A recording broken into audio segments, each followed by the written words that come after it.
Hello everyone. So I realized making the last video, I made a list of all the little minor touches and details that I was missing and little errors that I found. So hopefully this is the last video that I'll be making because the app should be just about done. So I realized I never added form validation for the contact form. So if you hit send message, you get my custom email, custom form validation messages here. And if you notice the pop-up, that's because I had to add the required field to all the form fields that are required because I did decide to connect this contact form to FormSpree. Just, I thought it would be a nice little touch. And it does not allow you to not have the required attribute because it won't send a blank form. You get an error. So that's why I get like a double pop-up, a double validation. But I really ain't no way around that. So I'll put my name. I just put email, email.com. I won't go through like the validation because I literally use the same validation as the checkout form. I'll just put this site is cool.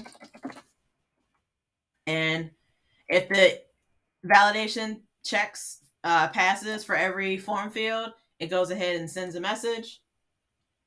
All right, this form was submitted successfully. I'm using the free version of FormSpree. The premium version allows you to add a redirect URL. So ordinarily I would redirect it right back to the contact page. But since I'm using the free version, you just have to hit go back because it does not open in a new tab.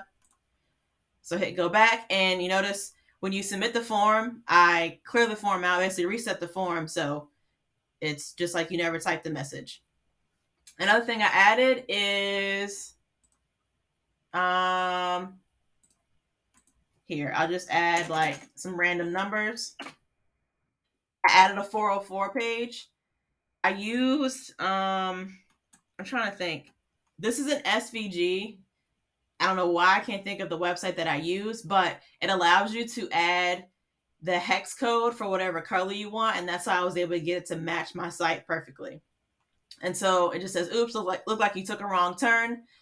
And in app.js or index.js, app.js, in my route, the very last route, you set the path equal to the star. So basically anything that doesn't match like /shop /contact /cart checkout, all that, it gets the error page because it doesn't match anything else. And so hit back to home. All right, so go ahead and just add these earrings to the cart because I want to show you something else. Check out. I'm just going to fill this out real quick. I'm not going to go through the validation again because I did that in the last video. I'll bring back my 123 Sesame Street.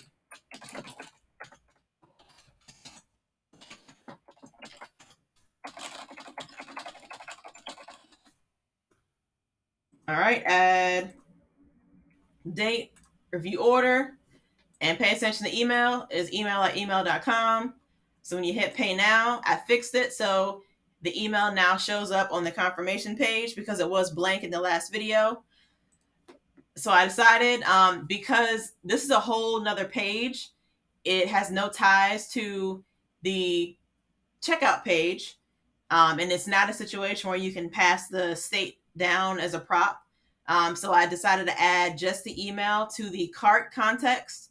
So when you submit the form and it validates it, it just basically passes the email in as a parameter.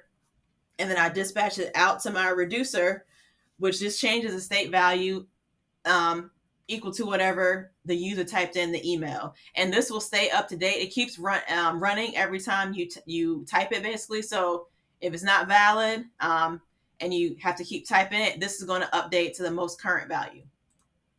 And if I'm not mistaken, and then you can go back home. And if you go back to the cart's not empty. So you're back to square one. And if I'm not mistaken, let me forget. The links work. It just opens up in a new tab, takes you to Instagram and then Twitter.